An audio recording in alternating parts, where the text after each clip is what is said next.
বাংলা সাহিত্যের রোমাঞ্চকর কিছু গল্প দিয়ে সাজানো আমাদের এই বিশেষ নিবেদন সানডে সাসপেন্স। আজ আপনার জন্য শরদিন্দু বন্দ্যোপাধ্যায়ের লেখা সাক্ষী। ব্যোমকেশ ও বরদা কাহিনীর রচয়িতা শরদিন্দু বন্দ্যোপাধ্যায়। তাঁর রহস্য গল্পগুলো অনেক ক্ষেত্রেই বেশ জটিল মনস্তত্ত্ব ঘিরে। ইনস্টিংক্ট দ্বারা চালিত মানুষের নানান রকমের অপরাধ প্রবণতা নিয়ে গল্প, তাই বেশিরভাগ ক্ষেত্রেই সেগুলো বড়দের জন্যই লেখা। আজ সেরকমই একটি গল্প আপনাদের জন্য, শরদিন্দু অমনিবাস সপ্তম খণ্ড থেকে সাক্ষী। এই গল্পটি একসময় হিন্দিতেও অনুবাদ হয়েছিল।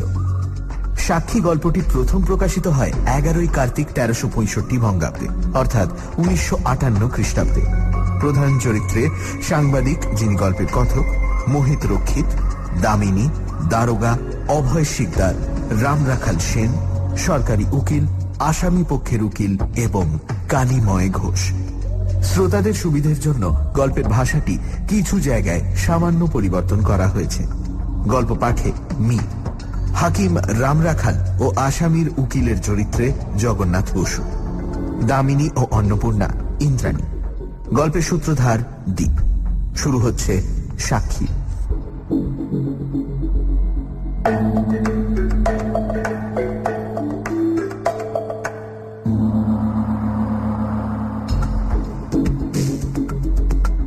জেলা কোর্টের দায়রা এজলাসে খুনের মামলা শেষ হয়েছে। আসামি বেকসুর খালাস পেয়েছে। আমরা যে কজন কলকাতার সাংবাদিক লোমহর্ষক পরিস্থিতির খবর পেয়ে এখানে এসেছিলাম, তাদের মধ্যে অন্য সকলেই ফিরে গেছে, কেবল আমি রয়ে গেছি। মামলার নিষ্পত্তি হয়ে গেছে এবং আসামি সুবিচার পেয়েছে, তাতেও সন্দেহ নেই। তবু আমার মন সন্তুষ্ট নয়। কোথায় যেন একটি গুরুতর প্রশ্ন এখনো অমীমাংসিত রয়ে গেছে। শহরের ধনী এবং উচ্ছৃঙ্খল যুবক মোহিত মোহন রক্ষিত নিজের স্ত্রীকে হত্যা করে ফেরারি হয়, তারপর ধরা পড়ে যায়। প্রত্যক্ষ প্রমাণ অবশ্য ছিল না, কেউ মোহিতকে খুন করতে দেখেনি, কিন্তু জোরালো সার্কামস্টান্সিয়াল এভিডেন্স ছিল। মোহিতের স্ত্রী অন্নপূর্ণা ছিল দজ্জাল মেয়ে। মোহিতের সাথে প্রায় তার ঝগড়া হতো, এমনকি মাঝে মাঝে মারপিটও যে হতো, পাড়াপড়শি তার সাক্ষী ছিল। মোহিত দায়রা সোপর্দ হল। মামলা যখন সঙ্গীন হয়ে উঠেছে, মোহিতের প্রাণ রক্ষার কোনো রাস্তাই নেই, এমন সময় কালীময় ঘোষ নামক এক স্থানীয় ভদ্রলোক স্বেচ্ছায় কোর্টের পক্ষ থেকে সাক্ষী দিলেন। তিনি বললেন, যে রাতে 11টার সময় অন্নপূর্ণা খুন হয়, সে রাতে 10:15 থেকে প্রায় 12টা পর্যন্ত মোহিত কালীময়ের বাড়িতে ছিল। মোহিত তার স্ত্রীর উপপতি। সওয়াল জবাবের পর সন্দেহ থাকে না যে কালীময় ঘোষ সত্য কথা বলছেন। তার সাক্ষ্যের জোরে মোহিত মুক্তি পায়। মফস্বলের মামলায় কলকাতা থেকে সাংবাদিকরা বড় একটা আসে না, স্থানীয় সংবাদদাতারাই খবর পাঠায়। এই মামলার শেষের দিকে আমরা টেলিফোনে খবর পেয়ে এসে জুটি। কাগজে খুব হৈ হৈ হলো। তারপর মামলার নিষ্পত্তি শেষে সকলে ফিরে গেল, আমি কেবল রয়ে গেলাম। পরদিন বিকেলে এই আনুমানিক 5টার সময় আমি কালীময় ঘোষের বাড়িতে গেলাম। পাড়াটা নিরিবিলি, কয়েক ঘর ভদ্র গৃহস্থের বাস। বাগান ঘেরা একতলা ছোট ছোট বাড়িগুলি সবগুলি প্রায় এক ছাঁচের। কেবল একটা বাড়ি দোতলার গর্বে মাথা উঁচু করে আছে, সেটি মোহিত রক্ষিতের বাড়ি। কালীময় বাবুর বাড়ি থেকে মোহিত রক্ষিতের বাড়িটা বড়জোর 60-70 গজ দূরে। আমরা এখানে এসে প্রথমেই ঘটনাস্থল পরিদর্শন করেছিলাম, জায়গাটার প্ল্যান জানা ছিল। কালীময় ঘোষের ছোট্ট বাগান পার হয়ে বাড়ির সামনে উপস্থিত হলাম। বাড়িটা নির্জন মনে হলো। একা কালীময় বাবু সামনের বারান্দায় মাদুর পেতে বড়শিতে সুতো বাঁধছেন। চারিদিকে মাছ ধরার সরঞ্জাম, হুইলযুক্ত দুটো ছিপ, মুগার সুতো, ময়ূরের ল্যাজের ফাতনা ইত্যাদি। কালীময় বাবুর বয়স আন্দাজ 45। দোহারা বলিষ্ঠ গোছের চেহারা, মাথার চুল ও গোঁফ ছোট করে ছাঁটা। খাটো ধুতির ওপর ময়লা সোয়েটার পরে তিনি বসে আছেন। যে বয়সে মানুষ নিজের দৈহিক পারিপাট্য সম্বন্ধে উদাসীন হয়ে পড়ে, সেই বয়স। আমাকে দেখে হাঁটুর ওপর একটু কাপড় টেনে নিয়ে ভুরু কুঁচকে বললেন, আপনি? কালীময় বাবুকে আমি এর আগে আদালতে সাক্ষীর কাঠগড়ায় দেখেছি। তার বাইরের আচার ব্যবহার ও প্রকৃতি সম্বন্ধে আমার মনে বেশ স্পষ্ট ধারণা আছে, কিন্তু তার চরিত্রচিত্র আঁকা সহজ নয়। লোকটি ভদ্র শ্রেণীর, জাতিতে কায়স্থ, অভাবগ্রস্ত নন, সচ্ছল অবস্থার মানুষ, অশিক্ষিত নন, বিএ বিএল। তবু তার কথায় ও আচার ব্যবহারে কোথায় যেন একটু চাষাড়ে ভাব আছে। চাষাড়ে কথাটা হয়তো ঠিক হলো না, শহুরে পালিশের অভাব বললে ভালো হয়। পাড়া গাঁয়ের চণ্ডীমণ্ডপে তাকে বেমানান মনে হবে না, কিন্তু কলকাতার মার্জিত সমাজের কোনো ড্রয়িং রুমে তাকে ছেড়ে দিলে তিনি ওই হাঁসের মধ্যে বকের মতন, তাতে কোনো সন্দেহ নেই। আমি নিজের পরিচয় দিলাম, তারপর তার কাছে গিয়ে মাদুরের একদিকে বসলাম। তিনি একবার রুক্ষ চোখে আমার দিকে চাইলেন, বললেন, সব তো ঝুঁকে বুকে গেছে, আবার কেন? আমি বললাম, না না, আমি সাংবাদিক হিসেবে আপনার কাছে আসিনি, নিতান্তই ব্যক্তিগত কৌতূহল। আপনার মতো চরিত্র বল আজকালকার দিনে তো দেখাই যায় না। একটা দুশ্চরিত্র লম্পটের প্রাণ বাঁচাবার জন্য আপনি, তো আজ কাজ হল না। তিনি দৃঢ়ভাবে বাধা দিয়ে বললেন, ওসব কথা ছাড়ুন, কি জানতে চান? ছোট্ট করে প্রশ্ন করলাম, আপনার স্ত্রী? সে পালিয়েছে। কালীময় বাবু আবার বঁশি বাঁধতে শুরু করলেন। সে কি? কোথায়, কার সঙ্গে? জানি না, খোঁজও করিনি। কিছুক্ষণ চুপচাপ তার বঁশি বাঁধা দেখলাম। একটি মুগার সুতোয় দুটি বঁশি বাঁধলেন।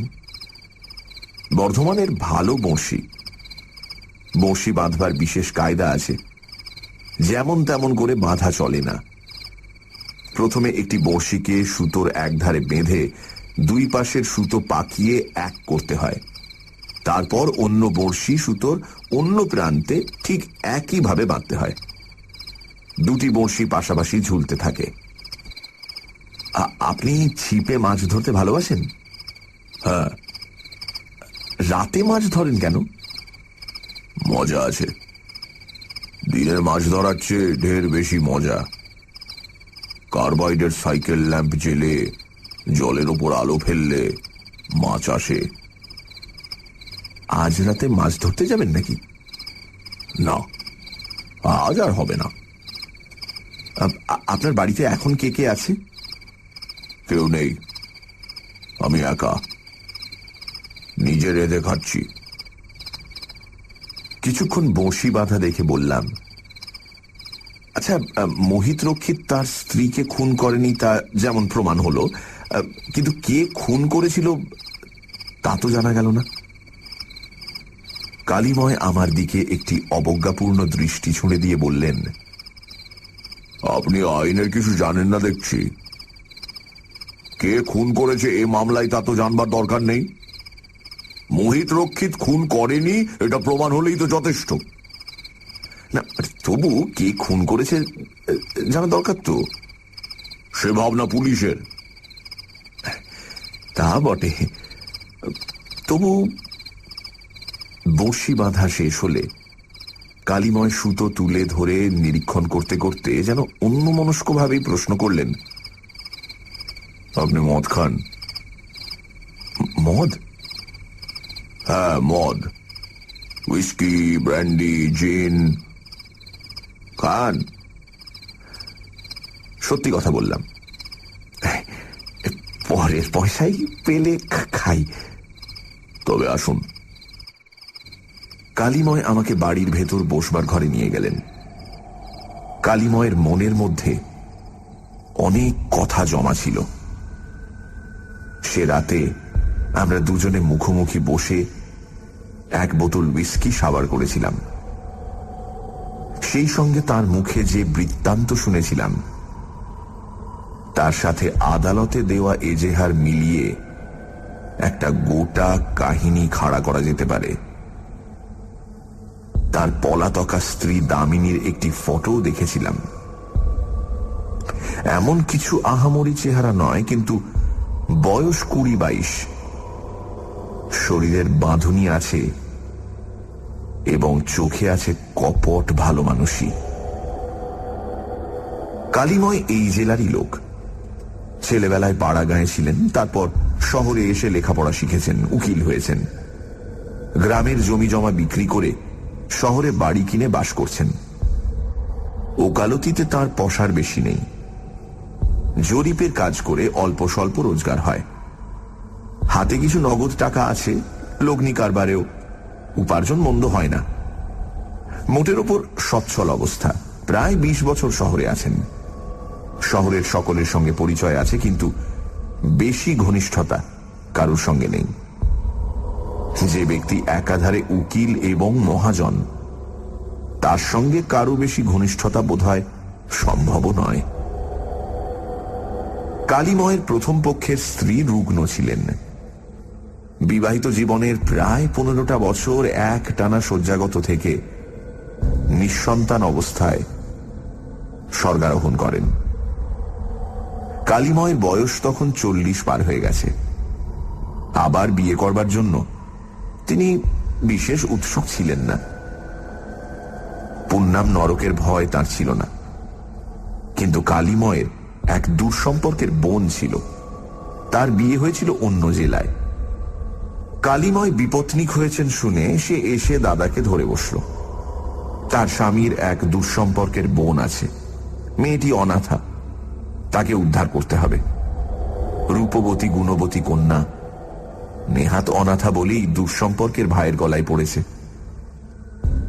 শেষ পর্যন্ত কালিময় দামিনীকে বিয়ে করলেন। দামিনী সাধারণ বিচারে দেখতে শুনতে ভালোই, রূপ যত না থাক যত কাছে। গুণের পরিচয় ক্রমে প্রকাশ পেল। সংসারের কাজ জানলেও সেদিকে খুব একটা উৎসাহ নেই।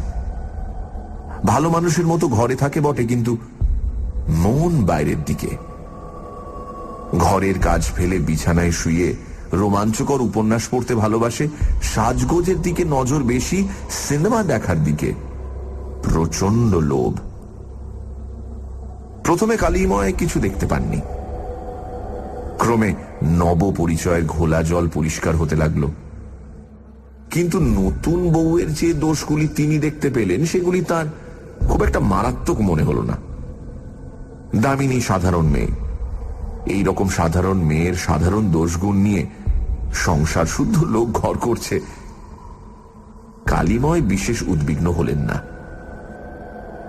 বছর খানেক কেটে গেল। কালিময় ধীরে ধীরে উপলব্ধি করলেন দামিনী সাধারণ মেয়ে নয়। সে অত্যন্ত স্বার্থপর। অন্যের সুখ সুবিধা সামর্থ্যের কথা সে ভাবে না। তার একটা প্রচ্ছন্ন জীবন আছে। তার অতীত জীবনে কোনো গুপ্ত রহস্য আছে। সে অত্যন্ত সরল নিরীহ মুখ নিয়ে অনর্গল মিথ্যে কথা বলে যায়। সে লুকিয়ে লুকিয়ে কাউকে চিঠিও লেখে। একদিন একটা সামান্য ঘটনা ঘটল।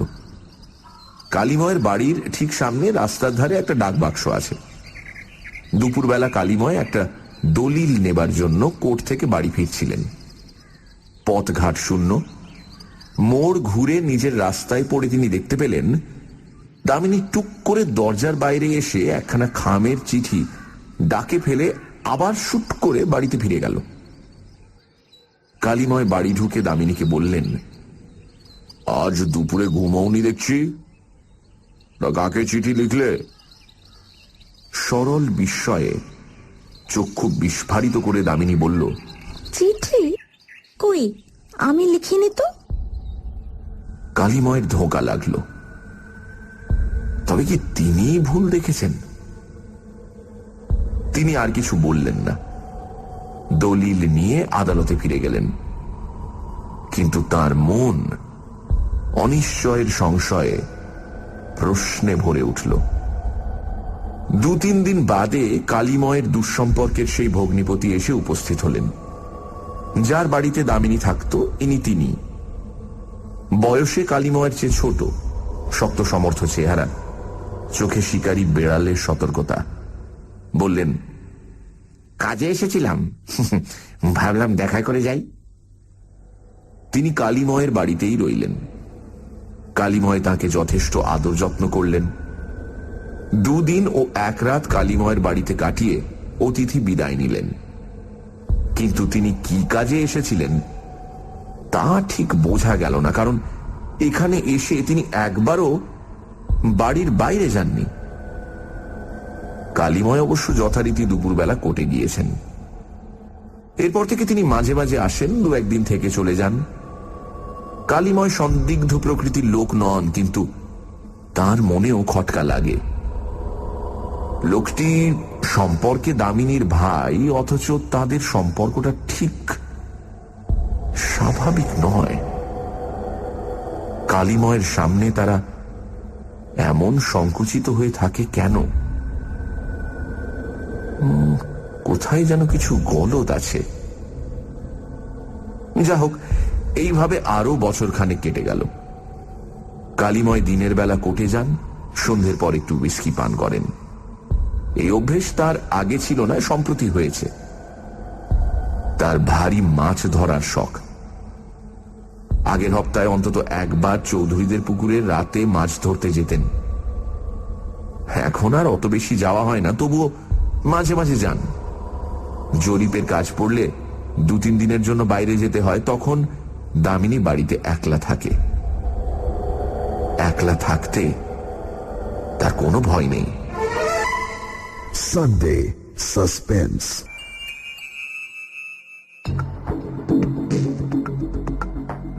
শুনছেন শরদিন্দু বন্দ্যোপাধ্যায়ের লেখা সাক্ষী। একটি খুনের মামলার শেষে আসামি মোহিত রক্ষিত বেকসুর খালাস পেয়েছে। আসামির বিরুদ্ধে সমস্ত প্রমাণ ছিল। তার ফাঁসির শাস্তি যখন প্রায় অনিবার্য, সেই সময় কালীময় ঘোষ আসামির পক্ষে সাক্ষী দিলেন। মোহিত খুন করেনি, কারণ সে খুনের সময় কালীময়ের স্ত্রীর সঙ্গে ছিল। মোহিত কালীময়ের স্ত্রী দামিনীর প্রেমিক। কেসের পর কালীময়ের সঙ্গে দেখা করে সাংবাদিক তার কাছ থেকে জানতে চাইলেন আসল ঘটনাটা কি হয়েছিল। কালীময় জানালেন তার দ্বিতীয় পক্ষের স্ত্রী দামিনীর কথা, দামিনীর ভগ্নিপতির কথা। তারপর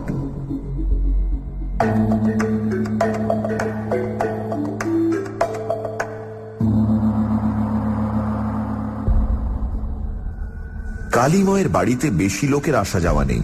যারা আসে কাজের দায়ে আসে। কখনো কখনো 2-1 জন মক্কেল, কখনো কেউ টাকা ধার নিতে বা শোধ দিতে আসে। পড়শিদের সঙ্গে কালীময়ের নামমাত্র পরিচয়, কেবল মোহিত রক্ষিতের সঙ্গে একটু ব্যবহারিক ঘনিষ্ঠতা আছে। মোহিত রক্ষিত ফুর্তিবাজ ছোকরা, সুদর্শন চেহারা, মিষ্টি আচার ব্যবহার, কিন্তু প্রচন্ড জুয়ারি। বন্ধুদের পাল্লায় পড়ে মাঝে মাঝে মাদকদ্রব্য সেবন করে, কিন্তু নেশাখোর নয়। প্রকাশ্যে চরিত্রদোষ ছিল না, কারণ ঘরে ছিল দজ্জাল বউ। এই মোহিত রক্ষিত মাঝে মধ্যে আসতো কালীময়ের কাছে টাকা ধার নিতে। তার বাবা তার জন্য যথেষ্ট সম্পত্তি রেখে গিয়েছিলেন, কিন্তু নগদ টাকা এমন ভাবে বেঁধে দিয়ে গিয়েছিলেন যে প্রতি মাসে একটা বাঁধা বরাদ্দের বেশি সে হাতে পেত না। তাই মাসের শেষের দিকে হঠাৎ টাকার ঘাটতি হলে মোহিত কালীময়ের কাছে রিস্ট ওয়াচ বা আংটি বন্ধক রেখে, কখনো বা শুধু হাতেই টাকা ধার নিয়ে যেত। আবার হাতে টাকা এলে ঋণ শোধ করে দিয়ে যেত। কালীময় মোহিতকে মনে মনে পছন্দ করতেন, কারণ সে জুয়ারি হলেও মহাজনকে ফাঁকি দেওয়ার চেষ্টা করত না। একবার কালীময় জরিপের কাজে 2-3 দিনের জন্য গ্রামাঞ্চলে গিয়েছিলেন। ফিরে এসে দামিনীকে দেখে তার মস্তিষ্কে সন্দেহের আগুন জ্বলে উঠল। দামিনী ভালো মেয়ে নয়, নষ্ট মেয়ে। তার গুপ্ত নাগর আছে। আর তার সঙ্গে সে লুকিয়ে ব্যভিচার করে। সন্দেহ জিনিসটা যে সকল প্রমাণের উপর নির্ভর করে সেই প্রমাণ কাউকে দেখানোও যায় না, এমনকি নিজের কাছেও সেগুলো খুব একটা স্পষ্ট নয়। তবুও এ জাতীয় সন্দেহের হাত ছাড়ানো যায় না। কালিময় মাথার মধ্যে তুষের আগুন জেলে ভাবতে লাগলেন, দামিনী বিয়ের আগে থেকেই দুশ্চরিত্রা, এই জন্যই তার দুঃসম্পর্কের বোন তাকে তাড়াতাড়ি বিদায় করেছিল। ভগ্নিপতির সঙ্গে নটঘট, লোকটা ওই জন্যই আসে। তারা সম্পর্কে ভাই বোন, কিন্তু যারা নষ্ট দুশ্চরিত্র তাদের কি সম্পর্কের জ্ঞান থাকে? শুধু তাই নয়, এখানেও দামিনীর গুপ্ত প্রণয়ী আছে। কে সে? বাড়িতে তো সেরকম কেউ আসে না, তার অনুপস্থিতিতে কার যাতায়াত আছে? সে কে? কালিময় স্থির করলেন কেবল সন্দেহের আগুনে জ্বলে পুড়ে লাভ নেই, ধরতে হবে। হাতে নাতে ধরে তারপর নষ্ট স্ত্রীলোকটাকে দূর করে দেবেন। কেলেঙ্কারি হবে, শহরে কান পাতা যাবে না, কিন্তু তা সত্ত্বেও এটা করতে হবে। শনিবার বিকেলে আদালত থেকে ফিরে জলযোগ করতে করতে কালিময় বললেন, আর রাত্রে মাছ ধরতে যাব। তার বাইরের ব্যবহার দেখে মনের কথা অনুমান করা যায় না। দামিনীর চোখের মধ্যে ঝিলিক খেলে গেল। সে তক্ষুনি চোখের পাতা নামিয়ে বলল, ও, তাহলে তোমার রাত্রির খাবার তৈরি করে ফিরতে কি রাত হবে? কালিময় বললেন, যেমন হয়,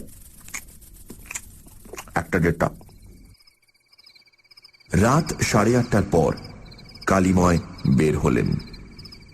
একটি চটের থলিতে মাছ ধরার সরঞ্জাম, চারা, টোপ, ভাজা খোল ও মেথির গুঁড়ো, একটি কার্বাইডের সাইকেল ল্যাম্প, সেই সঙ্গে একটি 1.5 ফুট লম্বা লোহার ডান্ডা। রাতে মাছ ধরতে গেলে এই ডান্ডাটি তার সঙ্গে থাকে।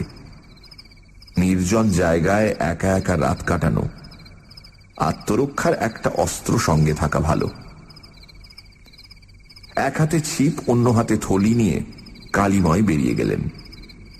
তিনি দরজা পার না হওয়া পর্যন্ত দামিনী দরজার কাছে দাঁড়িয়ে রইল, তারপর বন্ধ করে দিল।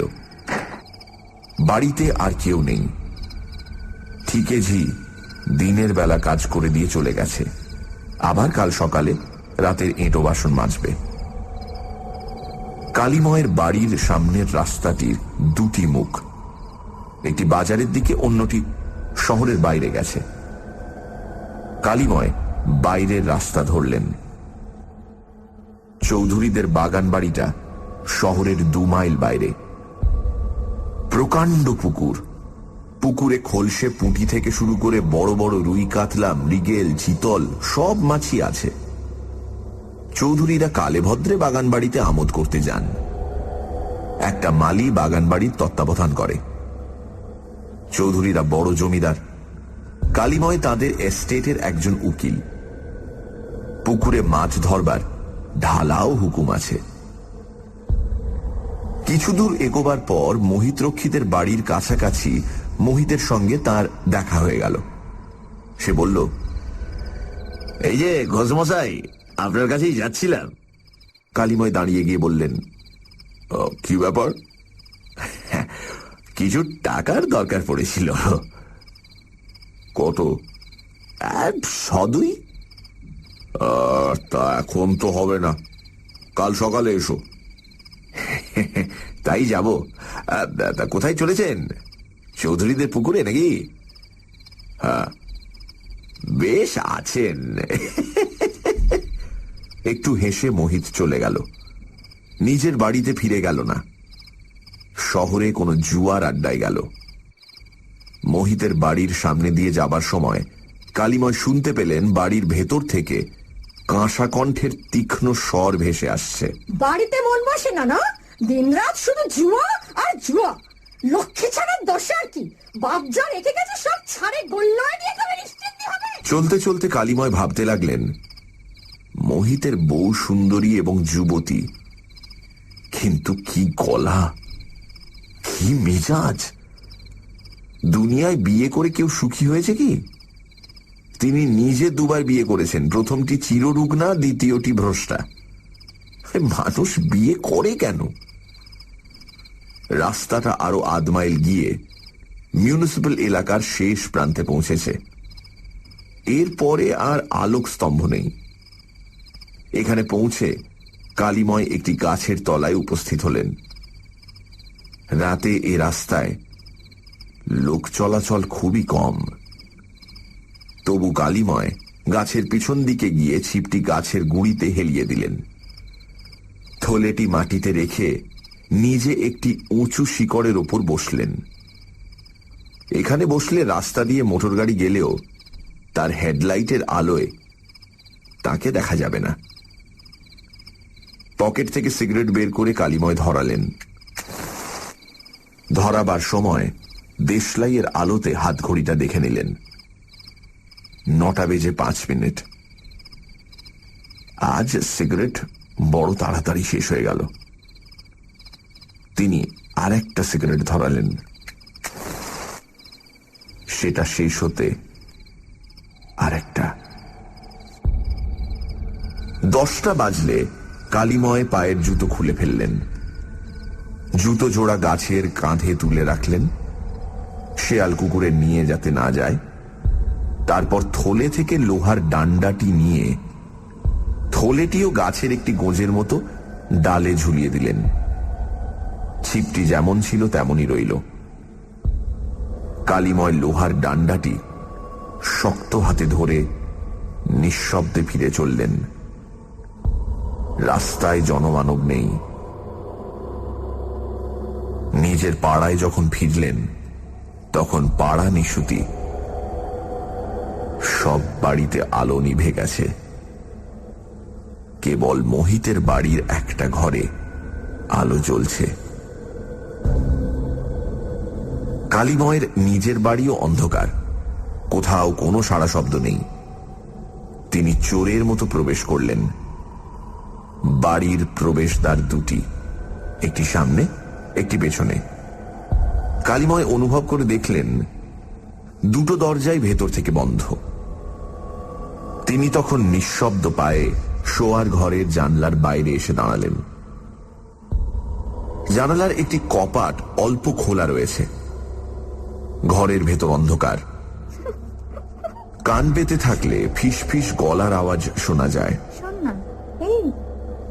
কিছুক্ষণ কান পেতে শুনবার পর কালীময় কণ্ঠস্বর দুটি চিনতে পারলেন। একটি তার স্ত্রী দামিনীর, অপরটি মোহিত রক্ষিতের। সানডে সাসপেন্স শুধুমাত্র radio Mirchi 98.3 FM A. It's hot. শুনছেন শরদিন্দু বন্দ্যোপাধ্যায়ের লেখা সাক্ষী। কালীময়ের সঙ্গে মোহিত রক্ষিতের আলাপ ছিল। মোহিতের স্ত্রী অন্নপূর্ণা দজ্জাল মহিলা, সংসারে সারাক্ষণ অশান্তি। কালীময় ক্রমশ আবিষ্কার করলেন তার স্ত্রী দামিনী ভালো মেয়ে নয়, তার কোনো অন্য প্রেমিক আছে। সেই প্রেমিককে হাতে নাতে ধরবার জন্য কালীময় একদিন রাতে মাছ ধরবার ছুতো করে বাইরে গেলেন। তারপর রাতে বাড়ি ফিরে আড়ি পেতে শুনলেন দামিনী আর মোহিতের প্রেম আলাপ। তারপর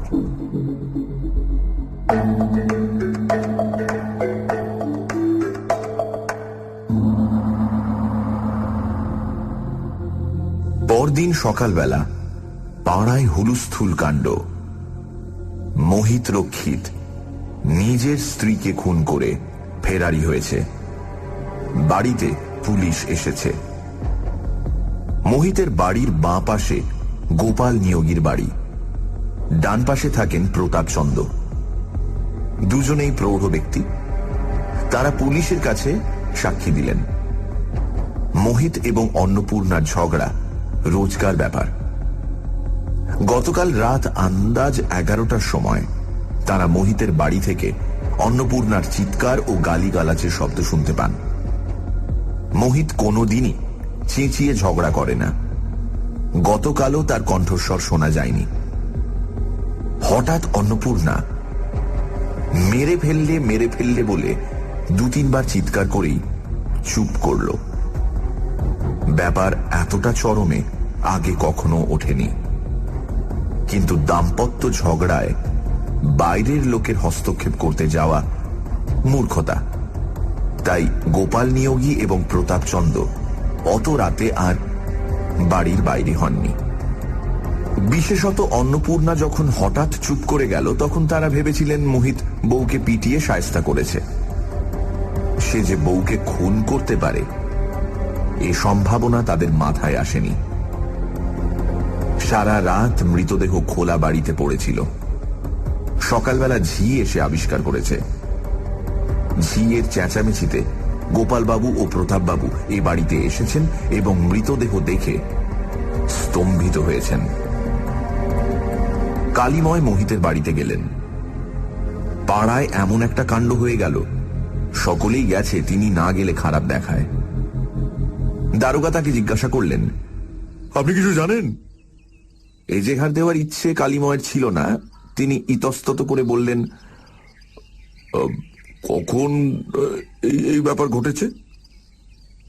দারোগা গোপাল নিয়োগী ও প্রতাপচন্দ্রকে দেখিয়ে বললেন, এদের কথা থেকে মনে হয় রাত আন্দাজ 11টার সময় খুন হয়েছে। অন্য সাক্ষী নেই, বাড়িতে ঝি চাকর কেউ থাকতো না।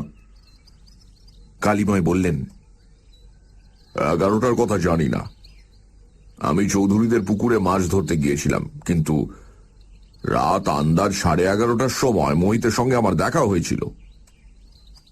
দারোগা বললেন, তাই নাকি? কোথায় দেখা হয়েছিল? কালীময় গতরাতে মোহিতের সঙ্গে পথে দেখা হওয়ার বিবরণ দিলেন। শুনে দারোগা বললেন, আর একটা জোরালো মোটিভ পাওয়া যাচ্ছে। মৃত মহিলার গলায় 10-12 ভরি ওজনের সোনার হার ছিল। খুনি সেটা নিয়ে গেছে। মোহিত রক্ষিত আপনার কাছে টাকা ধার নিতে যাচ্ছিল, কিন্তু আপনার কাছে ধার না পেয়ে খালি হাতেই জুয়ার আড্ডায় গিয়েছিল। সেখানে বোধহয় আমল পায়নি, তাই বউয়ের গলার হার নিতে এসেছিল। তারপর দারোগা পাড়ার আরো অনেককে প্রশ্ন করলেন, কিন্তু নতুন কোনো তথ্য পাওয়া গেল না। মোহিত জুয়ারি ছিল, দলে পড়ে মাঝে মাঝে মদ খেত, কিন্তু মোটের উপর মানুষ মন্দ ছিল না। অন্নপূর্ণার সহ্য গুণ ছিল না, মুখের রাস ছিল না, সামান্য কারণে ঝগড়া বাঁধিয়ে পাড়া মাথায় করত। এই তথ্যগুলি সকলের মুখে প্রকাশ পেল।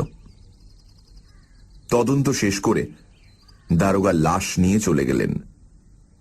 পলাতক মোহিত রক্ষিতের নামে পুলিশের হুলিয়া বের হল। গতরাতে প্রায় 1টার সময় কালীময় মাছ ধরে বাড়ি ফিরেছিলেন। দামিনী ঘুম চোখে এসে দরজা খুলে দিয়েছিল। জড়ানো কণ্ঠস্বরে জিজ্ঞাসাও করেছিল, মাছ পেলে? কালীময় সংক্ষেপে বলেছিলেন, ন। আর কোনো কথা হয়নি। দামিনী গিয়ে আবার শুয়ে পড়েছিল। কালীময় হাত মুখ ধুয়ে তার পাশে শুলেন। দামিনী কয়েকবার আড়মোড়া ভেঙে ঘুমিয়ে পড়েছিল। কালীময় সারা রাত জেগেছিলেন। সকালবেলা দুজনের মধ্যে লুকোচুরি খেলা আরম্ভ হল। বাড়ির বাইরে খুনের খবর পেয়ে কালীময় বাড়ির ভেতরে এলেন। দামিনীকে বললেন, কাল রাত্রে মোহিত রক্ষিত বউকে খুন করে পালিয়েছে। দামিনী চা তৈরি করছিল। তার মুখখানা হঠাৎ শুকিয়ে শীর্ণ হয়ে গেল। সে চমকে গিয়ে ভয়ার্ত চোখ তুলে আবার নামিয়ে ফেলল। কালীময় বললেন, মোহিতকে তুমি দেখেছ নিশ্চয়ই? আমার কাছে আসতো টাকা ধার করতে। দামিনী চোখ তুলল না, জড়িয়ে পেঁচিয়ে বলল, কি জানি, মনে পড়ছে না। চা খেয়ে কালীময় ঘটনাস্থলে গেলেন। সেখান থেকে ফিরতে বেলা প্রায় দুপুর হল। বাড়ি এসে তিনি দামিনীকে বললেন, কাল রাত্রির 11টার সময় মোহিত তার বউকে খুন করেছে। দামিনীর চোখে ঝিলিক খেলে গেল। সে অন্যদিকে চোখ ফিরিয়ে বলল, তাই নাকি? কথাটা অত্যন্ত নীরস ও অর্থহীন শোনালো। মনের স্পর্শহীন নিষ্প্রাণ বাঁধা বুলি। পরদিন সোমবার। মোহিতের হুলিয়া শহরের বাইরেও জারি হয়ে গেছে, কিন্তু মোহিত এখনো ধরা পড়েনি। শহর থেকে 3 স্টেশন দূরে বড় জাংশন। সোমবার সন্ধেবেলা পুলিশের জমাদার অভয় শিকদার জাংশনের সদর প্ল্যাটফর্মে পাইচারি করছিল। সে এক রাতের জন্য ছুটি নিয়ে ধুতি পাঞ্জাবি পরে শ্বশুর বাড়ি যাচ্ছে। তার বয়স 27-28, প্রথম পুত্র সন্তান জন্মেছে, তাই ছেলের মুখ দর্শনের জন্য সে এক রাতের ছুটি পেয়েছে। তার শ্বশুর বাড়ি খুব একটা দূরে নয়, ট্রেনে ঘন্টা 3 রাস্তা, কিন্তু জাংশন পর্যন্ত এসে সে আটকে গেছে। ওদিকের ট্রেনের কি একটা গোলমাল হয়েছে, 2.5 ঘন্টা লেট। অভয় শিকদার অধীরভাবে প্ল্যাটফর্মে পাইচারি করছে। সময় যেন কাটতে চায় না। সে স্টেশনের পরিচিত মালবাবু ও চেকারদের সঙ্গে গল্প করছে। স্টেশনের প্ল্যাটফর্মে যে ছোট পুলিশ থানা আছে, সেখানে বসে আড্ডা দিয়েছে, পলাতক খুনি আসামি মোহিত রক্ষিত সম্বন্ধে আলোচনা করেছে। আসামিকে সে চেনে, কিন্তু এখন আর তাকে কোথায় পাওয়া যাবে? সে এতক্ষণে হিল্লি দিল্লি মক্কা মদিনা পার হয়ে গেছে নিশ্চয়ই। কাল আবার শেষ রাতেই ট্রেনে চড়ে ফিরতে হবে। দারোগাবাবু বলে দিয়েছেন, ছেলের মুখ দর্শনে আত্মহারা হয়ে দেরি করলে চলবে না। ভোরবেলায় যথাসময়ে ডিউটিতে আসা চাই। প্ল্যাটফর্মে অন্য গাড়ি আসছে যাচ্ছে, যাত্রীরা উঠছে নামছে। একটা ট্রেন চলে গেলে কিছুক্ষণের জন্য প্ল্যাটফর্ম খালি হয়ে যাচ্ছে। ক্রমে স্টেশনের আলোগুলি জ্বলে উঠল। এতক্ষণে শ্বশুরবাড়ি পৌঁছে যাওয়ার কথা। অভয় ক্লান্ত ভাবে একজন চেকারকে গিয়ে বলল, আর কত দেরি দাদা, গাড়ি আসছে? চেকার বললেন, আসছে আসছে, আর মিনিট 20। তারপর মিষ্টি খাওয়াচ্ছ কবে? হ্যাঁ। অভয় হুঁ হুঁ করে হেসে বলল, সব হবে দাদা, আগে ছেলেটাকে দেখে আসি, আপাতত এই একটা চলুক, বলে সিগারেটের প্যাকেট বের করে দিল। চেকার সিগারেট নিয়ে প্রস্থান করলে অভয় অনুভব করল তার খিদে পেয়েছে। সম্ভবত মিষ্টি খাওয়ানোর কথায় খিদের কথা মনে পড়ে গেছে। সে 3rd ক্লাস যাত্রীদের ওয়েটিং রুমের দিকে চলল। সেখানে খাবার ও চায়ের স্টল রয়েছে। ওয়েটিং রুমের প্রকাণ্ড চত্বরে 2-4 জন যাত্রী, কেউ শুয়ে কেউ বসে সময় কাটাচ্ছে।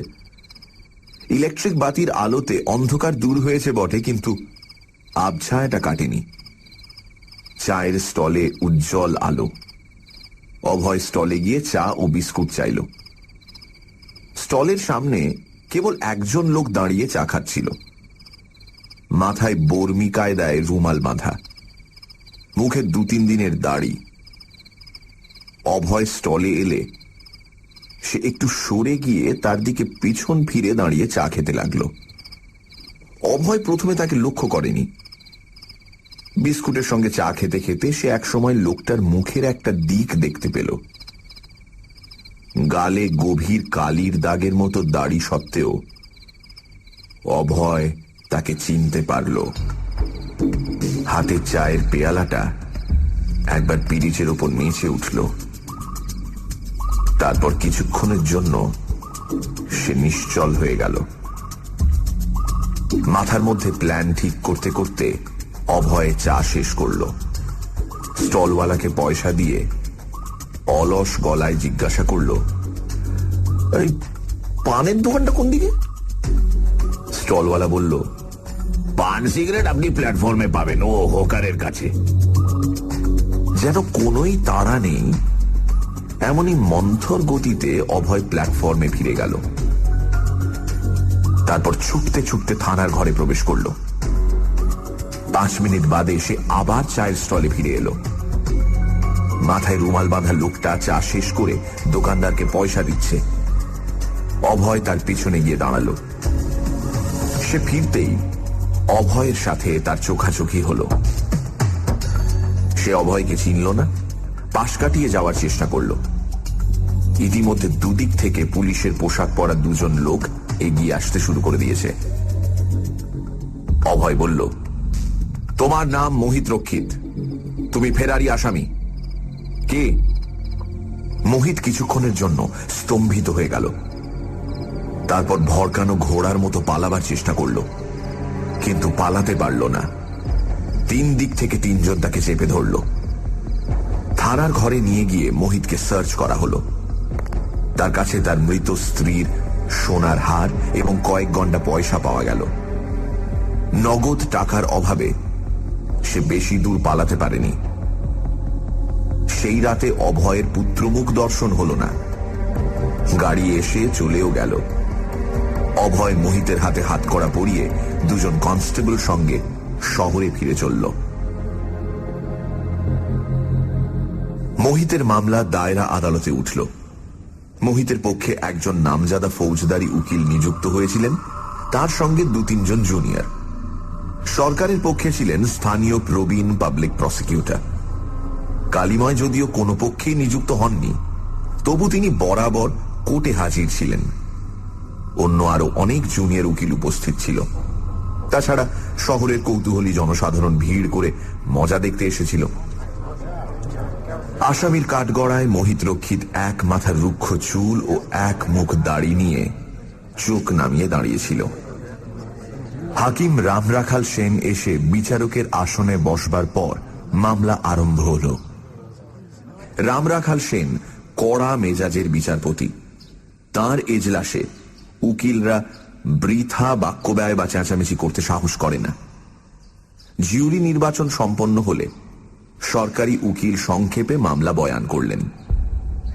মোহিত রক্ষিত উচ্ছৃঙ্খল যুবক, জুয়া এবং আনুষঙ্গিক নানা প্রকার কদাচারে পৈতৃক পয়সা ওড়ানোই তার একমাত্র কাজ ছিল।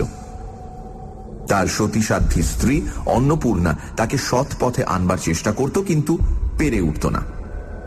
এই নিয়ে স্বামী স্ত্রীতে প্রায় বচসা হতো।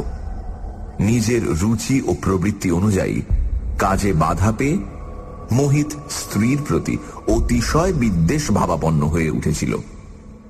গত 27 সেপ্টেম্বর শনিবার স্বামী স্ত্রীর বিরোধ চরমে ওঠে।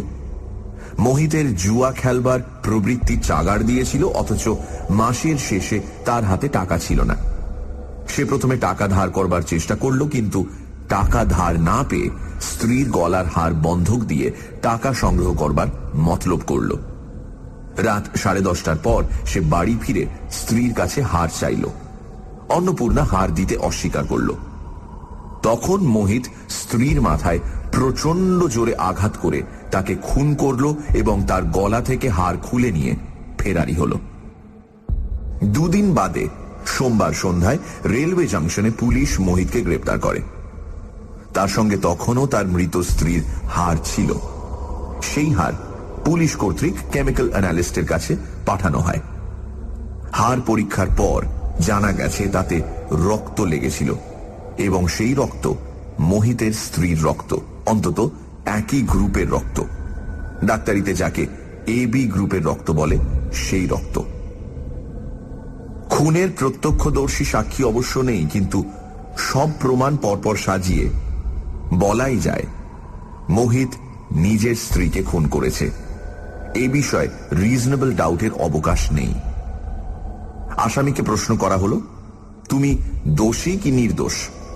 মোহিত হাত জোড় করে হাকিমকে বলল, হুজুর, আমি মহাপাপী, কিন্তু আমি আমার স্ত্রীকে খুন করিনি হুজুর।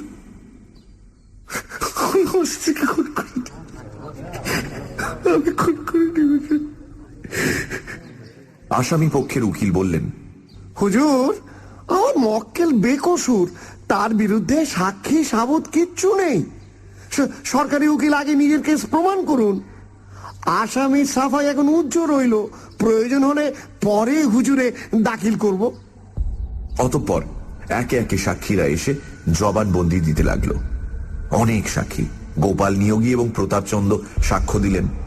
কালিময়েরও সাক্ষ্য দেবার কথা, কিন্তু তিনি আগেই পাবলিক প্রসিকিউটরের কাছে গিয়ে নিজেকে ছাড়িয়ে নিয়েছেন। তিনি উকিল, তার যে তেজারতির কারবার আছে এ কথা প্রকাশ্য আদালতে প্রচার হয়ে গেলে তার নিন্দা হবে। পাবলিক প্রসিকিউটর বলেছিলেন, আপনাকে না হলেও চলে যাবে, দুজন মারোয়ারি সাক্ষী আছে, তাদের দিয়ে কাজ চালিয়ে নেব। প্রথম দিন ৩-৪ জন সাক্ষীর এজেহার হল। মোহিতের উকিল দীর্ঘকাল জেরা করেও সাক্ষীদের টলাতে পারলেন না।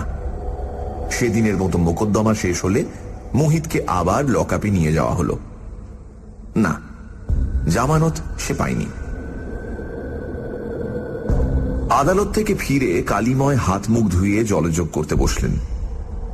ঘরে তিনি আর দামিনী ছাড়া আর কেউ নেই। দামিনী খাঁচায় ধরা পড়া ইঁদুরের মতো ঘরের এদিক থেকে সেদিক ছটফট করে বেড়াচ্ছে। বাইরে বেরোবার পথ খুঁজে পাচ্ছে না।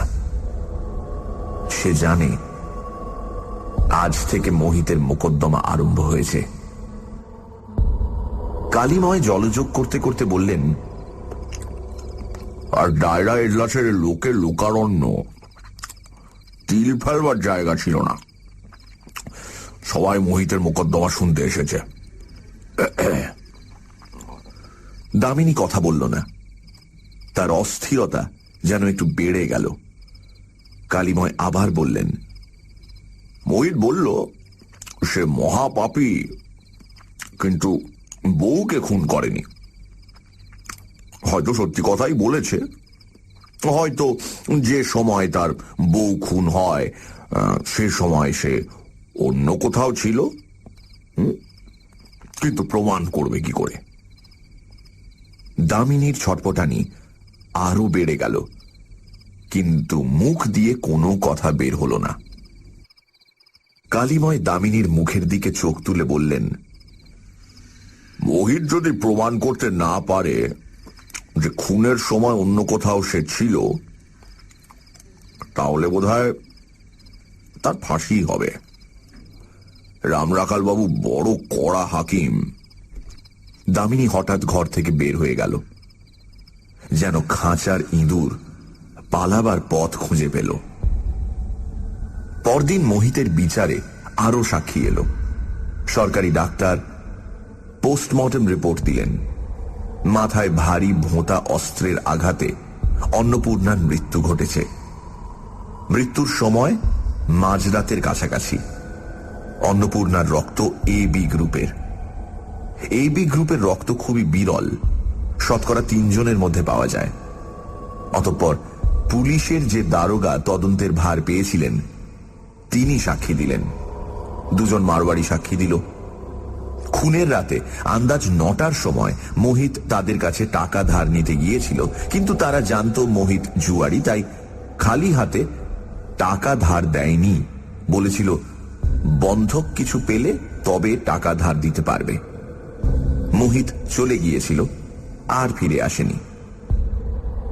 সাক্ষীদের জেরা শেষ করতে করতে দ্বিতীয় দিনের শুনানি শেষ হল।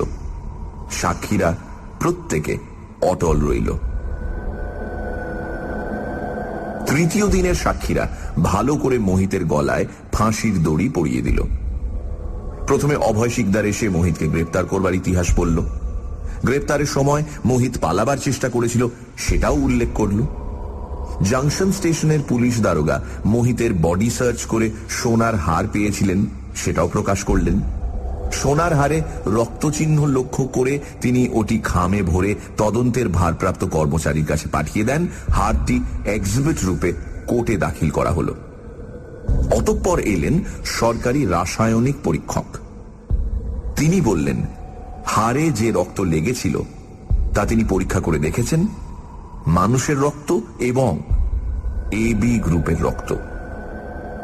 পোস্টমর্টম করেছেন যে ডাক্তার, সেই ডাক্তারের সাক্ষ্যের সাথে মিলে গেল। কারুর সন্দেহই রইল না যে মোহিত রক্ষিত তার মৃত স্ত্রীর রক্তাক্ত দেহ থেকে হাড় খুলে নিয়েছিল, এবং সে যদি খুন না করে থাকে তবে ফেরারি হলো কেন? অতএব রিজনেবল ডাউটের কোনো অবকাশই রইল না। পাবলিক প্রসিকিউটর হাকিমকে বললেন, হুজুর, আমার সাক্ষী শেষ হয়েছে, এবার আসামি পক্ষ সাফাই পেশ করতে পারেন। আসামির উকিল উঠে বললেন, হুজুর, সরকারি উকিল নিঃসংশয়ে প্রমাণ করতে পারেননি যে আসামি খুন করেছে।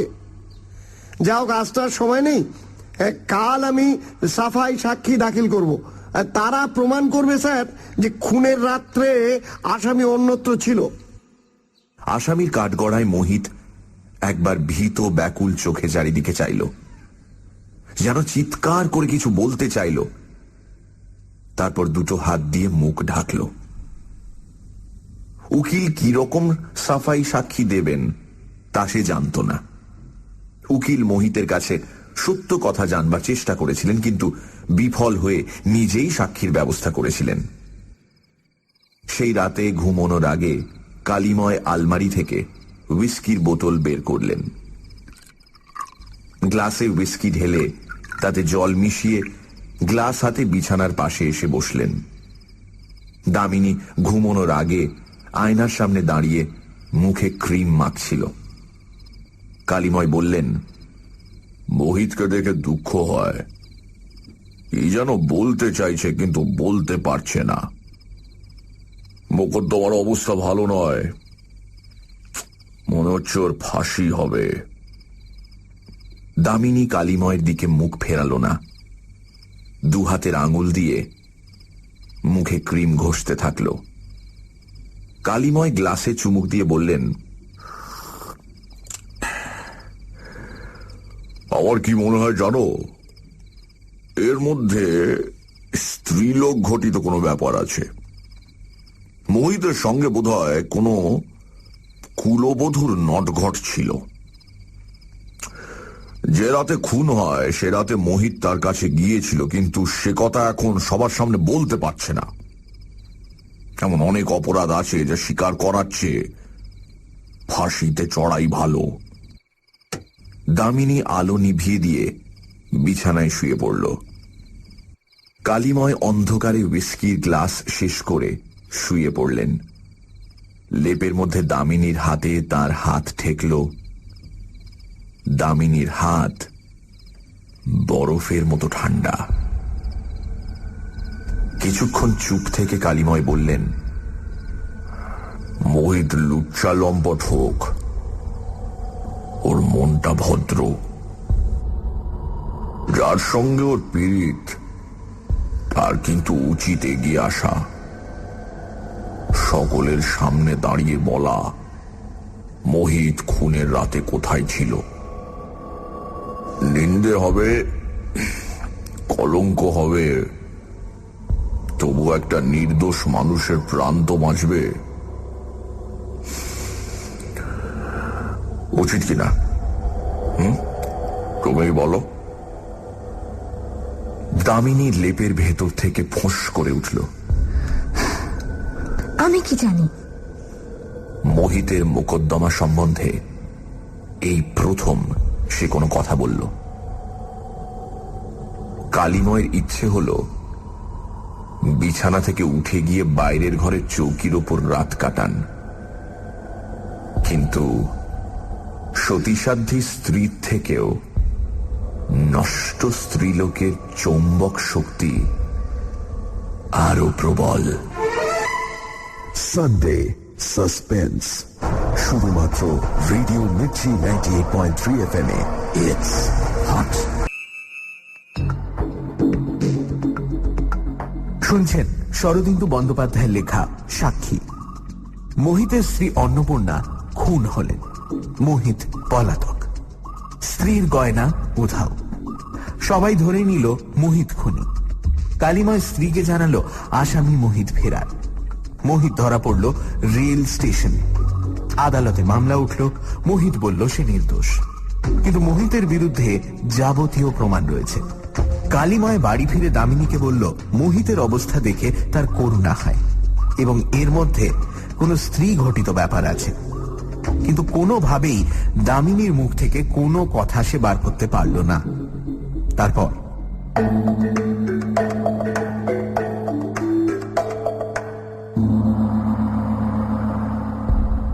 চতুর্থ দিন মোহিতের উকিল আদালতে 3টি সাফাই সাক্ষী পেশ করলেন। সাক্ষী 3টিকে দেখলেই চেনা যায় নাম কাটা সেপাই। ভদ্র সন্তান হলেও এরা সমাজের যে স্তরে বাস করে তাকে সমাজের অধমাঙ্গ বলা চলে। নেশা, জুয়া এবং সর্ববিধ অসাধুতা তাদের মুখে পোস্ট অফিসের শিলমোহরের মতো কালো ছাপ মেরে দিয়েছে।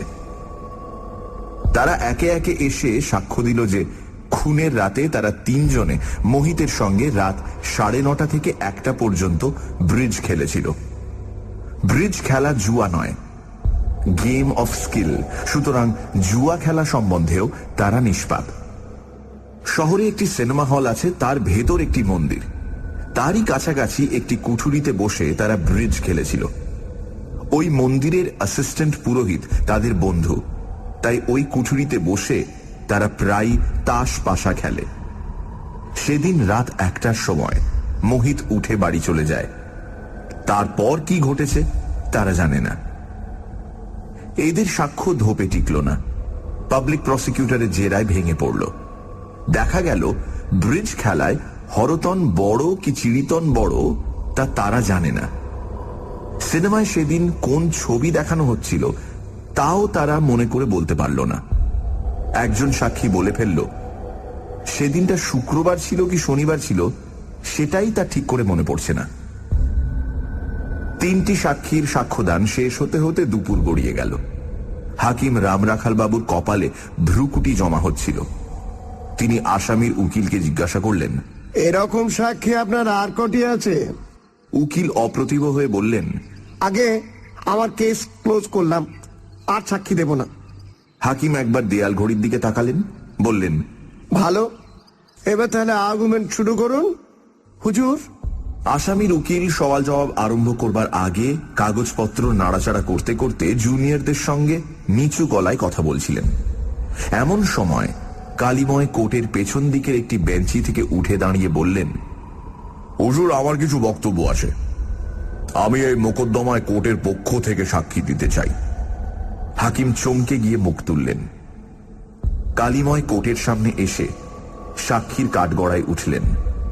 হাকিমকে বললেন, হুজুর, আমি একজন উকিল, এই শহরের বাসিন্দা, আসামির প্রতিবেশী।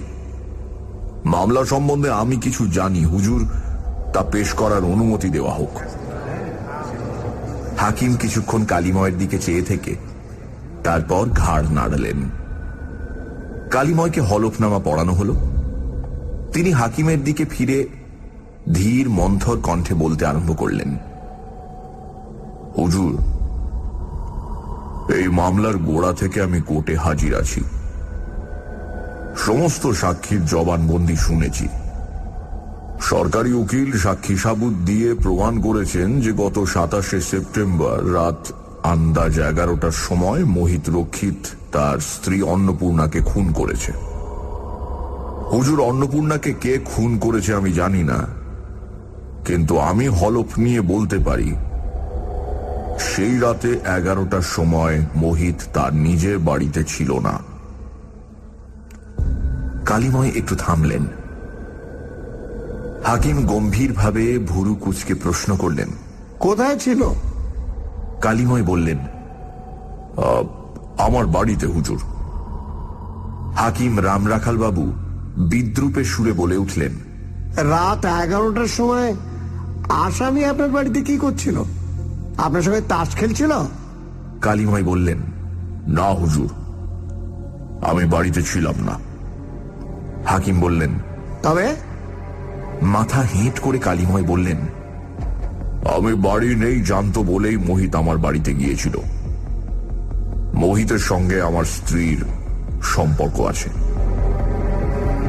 কোর্ট ঘরের মাথার উপর বজ্রপাত হলেও এমন লোমহর্ষক পরিস্থিতি তৈরি হতো না। কোর্টে উপস্থিত লোকগুলি যেন কিছুক্ষণের জন্য অসাড় হয়ে গেল। তারপর পিছন দিকের ভিড়ের মধ্যে একটা চাপা কলরব উঠল। হাকিম রামরাখাল বাবু কটমট করে তাকালেন সবার দিকে। কিছুক্ষণ বাদে সবাই চুপ করে গেলেন, কিন্তু সকলের উত্তেজিত চোখ পর্যায়ক্রমে একবার কালিময়ের দিকে, আরেকবার আসামি মোহিত রক্ষিতের দিকে ফিরতে লাগল। মোহিত কালিময়কে কাঠগড়ায় উঠতে দেখে কাঠ হয়ে গিয়েছিল। এখন দুহাতে মুখ ঢেকে বসে রইল। রামরাখাল বাবু সাক্ষীর দিকে ফিরলেন। আপনি বলছেন যে আপনি বাড়ি ছিলেন না? আগে না, আমি রাত আন্দাজ 8:30টার সময় চৌধুরীদের পুকুরে মাছ ধরতে গিয়েছিলাম। তাহলে আপনি জানলেন কি করে যে আসামি আপনার বাড়িতে গিয়েছিল? আগে আমি আবার ফিরে এসেছিলাম। আমি দ্বিতীয় পক্ষে বিয়ে করেছি। কিছুদিন থেকে আমার সন্দেহ হয়েছিল যে আমার স্ত্রীর চাল চলন ভালো নয়, তাই সেদিন যাচাই করবার জন্য মাছ ধরার ছল করে বেরিয়েছিলাম বাড়ি থেকে। হাকিম কিছুক্ষণ স্তব্ধ হয়ে রইলেন, তারপর কড়া সুরে বললেন, এতদিন এ কথা বলেননি কেন? কালিময় বললেন, লজ্জায় বলতে পারিনি হুজুর। নিজের স্ত্রীর কলঙ্কের কথা কে প্রকাশ করতে চায়? তাছাড়া মোহিত আমার বন্ধু নয়, আমার শত্রু। তাকে বাঁচাবার কোনো দায় আমার নেই।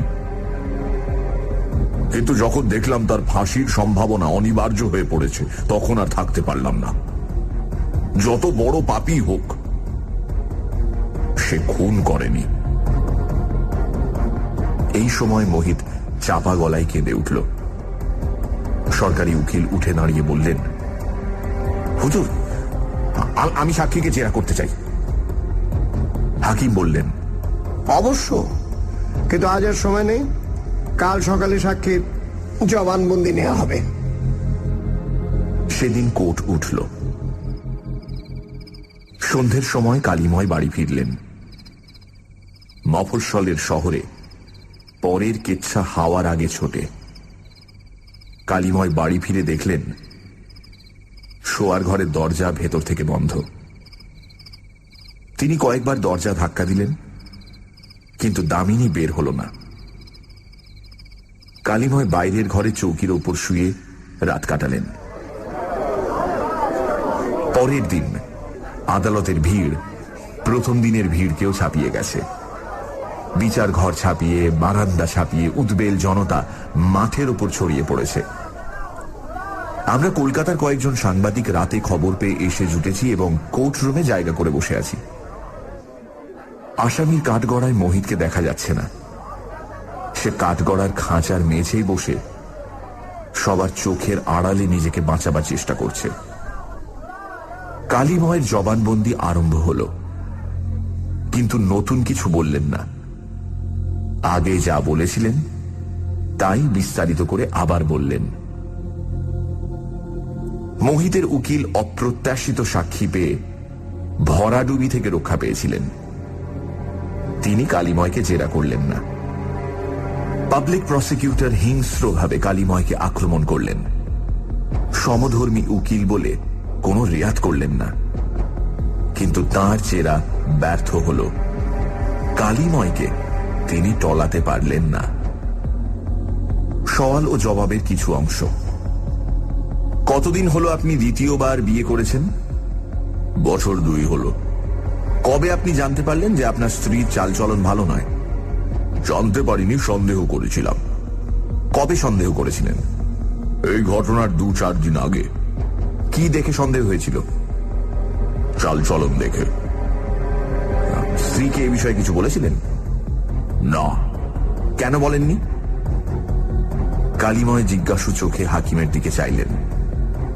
হাকিম বললেন, প্রশ্ন অবান্তর, অন্য প্রশ্ন করুন। আপনি বলেছেন সেই রাতে নিজের শোবার ঘরে জানলার বাইরে দাঁড়িয়ে আপনি আড়ি পেতেছিলেন।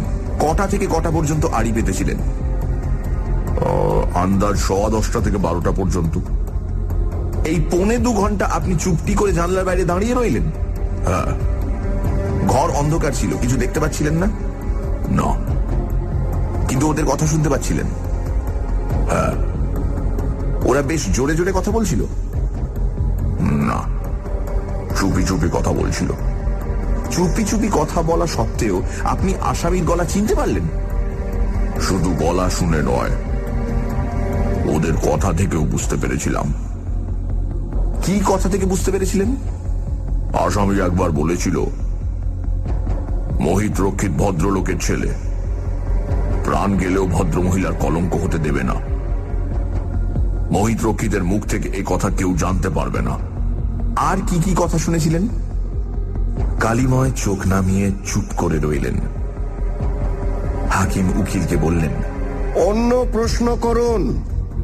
যাক, আপনি যখন জানতে পারলেন যে আপনার স্ত্রী ব্যভিচারিণী, তখন আপনার রক্ত গরম হয়ে ওঠেনি, রাগ হয়নি? হয়েছিল, কিন্তু সেই সঙ্গে ভয়ও হয়েছিল। ভয় কিসের? রাগের মাথায় ইচ্ছে হয়েছিল দরজা ভেঙে ঢুকে দুজনকেই ঠ্যাঙাই, কিন্তু ভয় হলো আমি একা, ওরা দুজন। ওরা যদি আমায় খুন করে। তাই ফিরে গিয়ে মাছ ধরতে লাগলেন? হ্যাঁ। আপনি মানুষ না কেঁচো? কালিময় চুপ করে রইলেন। হাকিম কড়া স্বরে সরকারি উকিলকে বললেন, আপনি বারবার এভিডেন্স অ্যাক্টের বাইরে যাচ্ছেন। এসব প্রশ্ন অবান্তর, অসঙ্গত। আপনার যদি আর কোনো প্রশ্ন না থাকে আপনি বুঝতে পারেন। আরেকটা প্রশ্ন হুজুর। সরকারি উকিল সাক্ষীর দিকে ফিরলেন। আপনার স্ত্রী এখনো আপনার বাড়িতেই আছে? আজ সকাল পর্যন্ত ছিল। এই ব্যাপারের পর তার সঙ্গে আপনার সম্বন্ধ কিরকম? হাকিম আবার ধমক দিয়ে উঠলেন, অসঙ্গত, অবান্তর। কেসের সঙ্গে এই প্রশ্নের কোনো সম্বন্ধ নেই। কালিময় হাকিমের দিকে ফিরে বললেন, হুজুর, প্রশ্নের উত্তর দিতে আমার আপত্তি নেই। আমি বয়স্ক মানুষ, যুবতীকে বিয়ে করা আমার উচিত হয়নি। তাই যখন স্ত্রীর স্বভাব চরিত্রের কথা জানতে পারলাম, তখন মনে মনে স্থির করেছিলাম কোন রকম হাঙ্গামা না করে চুপি চুপি ওকে ত্যাগ করব। কিন্তু মাঝখান থেকে এই খুনের মামলা এসে সব গন্ডগোল করে দিল। সরকারি উকিল একবার হাকিমের মুখ দেখলেন, একবার জুরিদের মুখ দেখলেন। তাদের মনের ভাব বুঝতে তার আর দেরি হল না। মামলার হাল একেবারে উল্টে গেছে। তিনি আর কোনো প্রশ্ন না করে বসে পড়লেন।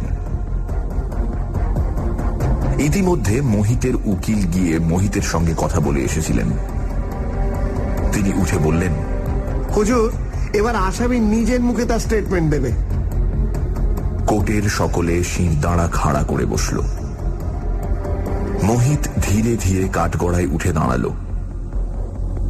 দাড়ি গোঁফ ও রুক্ষ চুলের ভেতর থেকে তার মুখখানা দেখে মনে হয় সে বুঝি একটা পাগল ভিখারি। কেঁদে কেঁদে চোখ দুটো জবা ফুলের মতো লাল।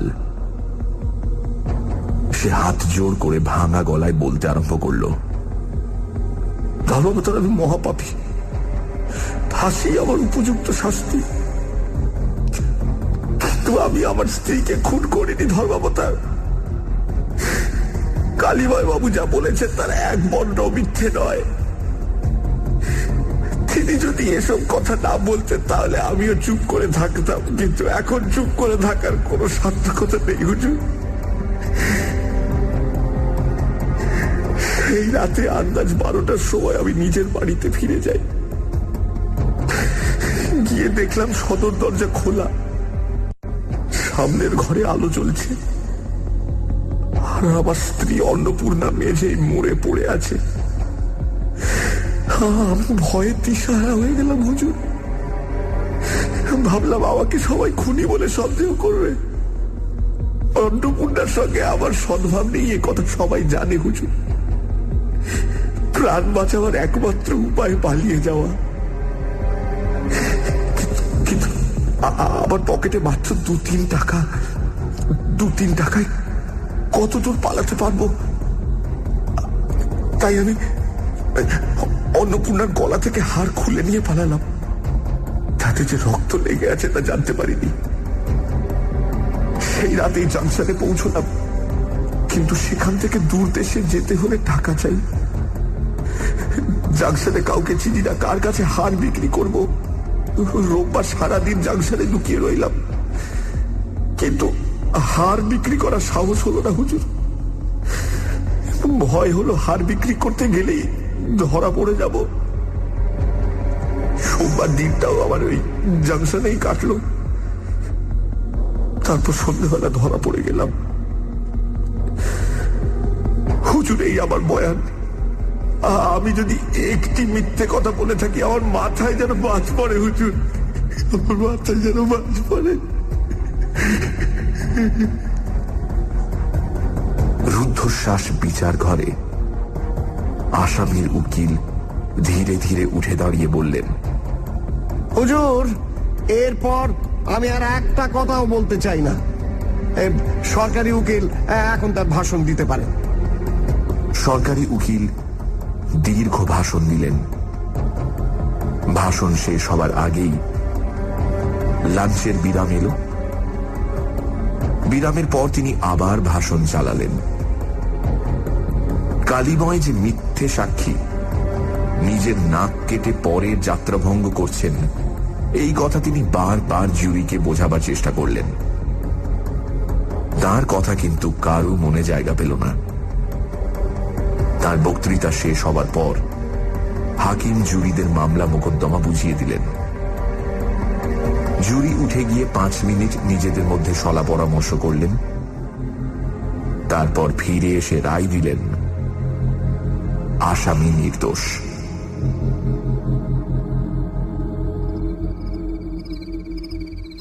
হুইস্কির বোতলটি শেষ হয়ে আসছিল। তলায় মাত্র একটুখানি পড়েছিল। রাত 10টা বাজতে বেশি দেরি নেই। কালিময় বাবুর বসবার ঘরে বোতল মাঝখানে রেখে আমরা দুজনে মুখোমুখি বসে আছি। আমার মাথার মধ্যে রুমঝুম নূপুর বাজছে, কিন্তু বুদ্ধিটা পরিষ্কার আছে। কালিময় লাল চোখে মদের বোতলটার দিকে চেয়ে আছেন। আমি বললাম, তারপর? কালিময় বোতল থেকে চোখ সরালেন না। বললেন, কাল কোর্ট থেকে বাড়ি ফিরে এসে দেখলাম দামিনী পালিয়েছে। কোথায় গেছে জানি না,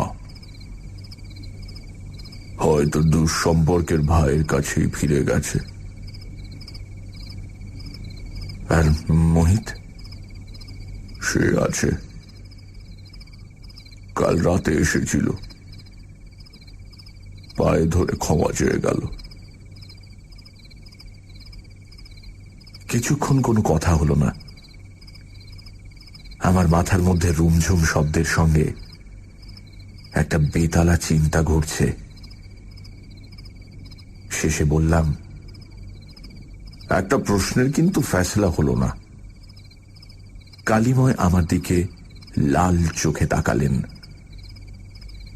বললাম, অন্নপূর্ণাকে খুন করল কে? কালিময় এক দৃষ্টি আমার দিকে চেয়ে রইলেন। বললাম, আপনি সেই রাতে লোহার ডান্ডা নিয়ে আড়ি পাততে এসেছিলেন। আদালতে লোহার ডান্ডার কথা কিন্তু আপনি বলেননি। কালিময় আরো কিছুক্ষণ আমার দিকে স্থির চোখে তাকিয়ে রইলেন। বললেন, তোমার বিশ্বাস আমিও অন্নপূর্ণাকে খুন করেছি? বললাম, বিশ্বাস নয়, সন্দেহ। আপনি 1.25 ঘন্টা জানলার বাইরে দাঁড়িয়ে রইলেন, এ কথা মেনে নেওয়া শক্ত। আপনি কেঁচো নন, মানুষ। হঠাৎ কালিময় হুইস্কির বোতলটা ধরে নিজের গ্লাসের মধ্যে উজাড় করে দিলেন। তাতে জল মেশালেন না, তরল আগুন সোজা গলায় ঢেলে নিলেন। আমি অপেক্ষা করে রইলাম। তিনি বললেন, হ্যাঁ, অন্নপূর্ণাকে আমি খুন করেছিলাম। আমি খুন করেছিলাম, তোমাকে বলছি। কিন্তু তুমি যদি অন্য কাউকে বলো, আমি অস্বীকার করব। আমার বিরুদ্ধে কোনো প্রমাণ নেই।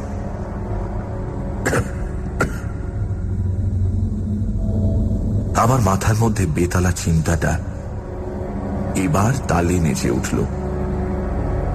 প্রশ্ন করলাম, অন্নপূর্ণাকে খুন করলেন কেন? সে তো কোনো অপরাধ করেনি। কালীময় বললেন, তাকে খুন করবার মতলব আমার ছিল না। নিজের ঘরের ব্যাপার দেখে আমার মাথায় আগুন জ্বলে উঠেছিল। আমি গিয়েছিলাম প্রতিশোধ নিতে। প্রতিশোধ নিতে? হ্যাঁ, মোহিত আমার মুখে চুনকালি দিয়েছে, তাই আমি গিয়েছিলাম তার গালে চুনকালি দিতে।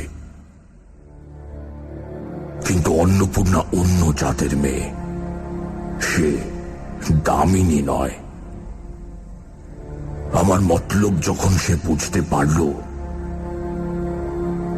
তখন আমার কোঁচা চেপে ধরে বলল, তবে রে হাড় হাবাতে অল্প পেয়ে মিনসে, তোর মনে ময়লা, দাঁড়া তোর পিন্ডি চটকাচ্ছি।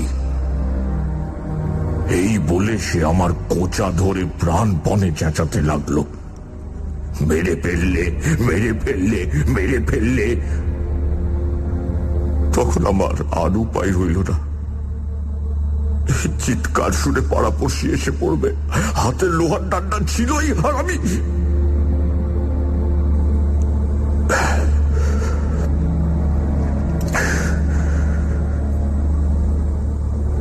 অনেকক্ষণ চুপচাপ কেটে গেল। শেষে আমি উঠবার উপক্রম করলাম। বললাম, আচ্ছা, রাত হয়ে গেছে, আজ তাহলে উঠি। কালীময় চমকে উঠে চোখ তুলে চাইলেন। তার মুখ থেকে স্মৃতির গ্লানি মুহূর্তের মধ্যে মুছে গেল।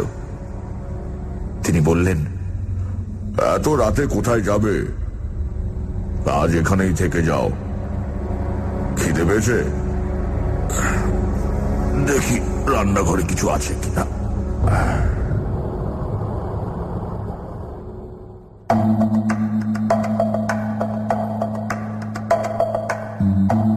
শুনছিলেন সাক্ষী, রচনা শরদিন্দু বন্দ্যোপাধ্যায়, গল্প পাঠে মীর, হাকিম রামরাখাল ও আসামির উকিলের চরিত্রে জগন্নাথ বসু, দামিনী ও অন্নপূর্ণা ইন্দ্রাণী, গল্পের সূত্রধার দীপ। শব্দগ্রহণ, আবহ সঙ্গীত এবং স্পেশাল এফেক্টসে রিচার্ড, পরিকল্পনা ও পরিচালনায়